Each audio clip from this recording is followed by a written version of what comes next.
Oke, kita langsung aja ya. Kita selami pembahasan kali ini. Fokusnya di bab 5, self-starters. Atau kalau kita bilang, memulai dari diri sendiri. Nah, kalau sebelumnya kan kita ngobrolin soal ketakutan ya, gimana keputusan itu ngaruh ke diri kita. Sekarang perspektifnya kita balik nih. Sumber-sumber yang Anda kumpulkan ini nunjukin gimana diri kita itu bukan cuma korban keraguan gitu, tapi justru jadi agen aktif yang memulai, self-starter gitu. Dan ternyata keterlibatan diri yang asli, yang otentik ini penting banget. Jadi ingat kutipan Rilke yang ada sebutin itu ya. Mungkin semua naga dalam hidup kita adalah putri yang hanya menunggu kita bertindak sekali saja dengan keindahan dan keberanian. Naga ini jangan-jangan bukan ancaman luar ya, tapi ketakutan di dalam diri kita sendiri, yang belum kita hadapi. Iya, betul sekali. Perspektif itu krusial. Karena sumber-sumber ini memang menekankan bahayanya kalau diri sejati kita itu nggak terlibat dalam keputusan-keputusan penting.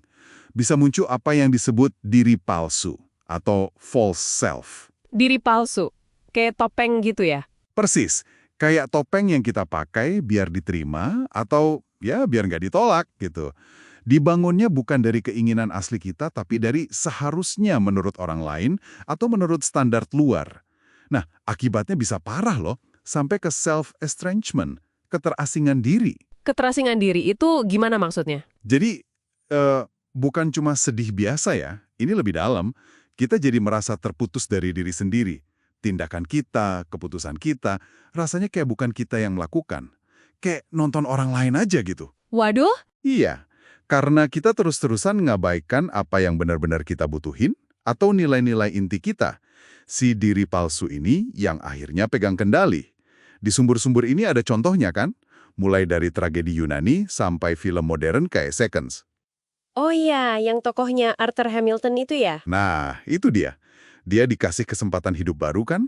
Operasi plastik, identitas baru, semuanya deh. Tapi ujung-ujungnya gagal total. Kenapa tuh? Padahal udah berubah total kelihatannya. Karena yang berubah cuma luarnya aja. Inti dirinya, persepsi dirinya yang mungkin udah luka atau nggak otentik dari awal, itu nggak tersentuh sama sekali. Nggak bisa lari dari diri sendiri kan?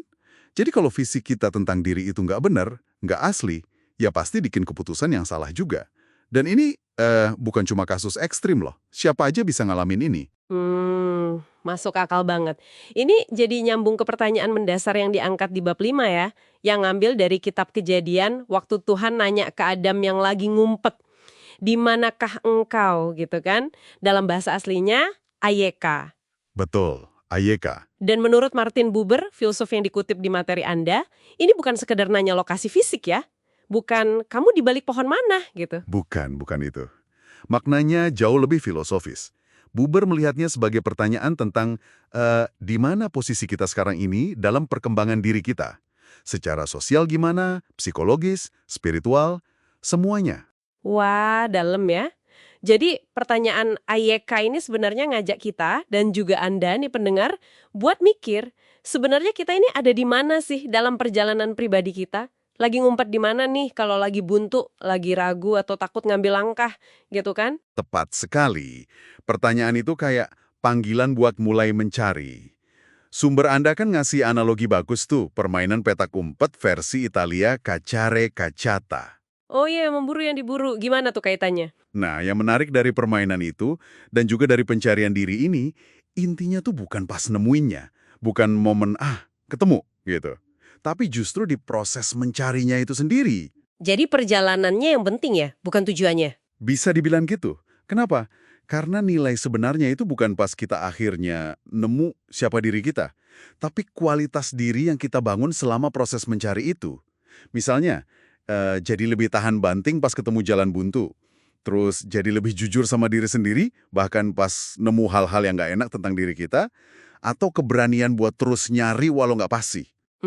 Oke. Jadi dedikasi buat terus mencari itu ya yang justru transformatif, yang Nah, membentuk diri kita. iya, dedikasinya itu yang penting.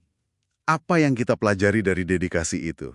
Oke, jadi kalau kita tarik benang merahnya nih dari sumber-sumber ini ya, keputusan yang paling bagus, yang paling memuaskan itu datangnya dari diri yang terlibat aktif. Yang asli, Bukan dari diri yang merasa asing, yang pakai topeng diri palsu, atau yang sengaja ngumpet karena takut tadi itu, takut sama naga di dalam diri. Bener banget. Dan pertanyaan Ayake tadi, di manakah engkau itu jadi kayak pemicunya ya? Panggilan buat mulai kerja internal ini. Buat berani ngelihat ke dalam, dan jadi self-starter. Iya, persis. Itu titik awalnya. Dan mungkin sebagai penutup nih, ada satu pemikiran yang bisa Anda bawa pulang, buat direnungkan sendiri. Kalau kita terima ide bahwa keputusan sulit itu seringkali cerminan dari bagian diri kita yang lagi ngumpet, yang belum kita kenal, atau yang lagi kita hindari, pertanyaannya jadi gini, bagian mana dari Anda yang mungkin lagi menghindar dari sorotan sekarang? Lagi ngumpet di sudut mana? Dan kira-kira apa ya yang bakal kejadian kalau Anda memutuskan buat mulai nyari bagian itu? Dengan sungguh-sungguh, dengan keindahan dan keberanian kayak kata Rilke tadi. Nah, itu pertanyaan buat eksplorasi Anda selanjutnya.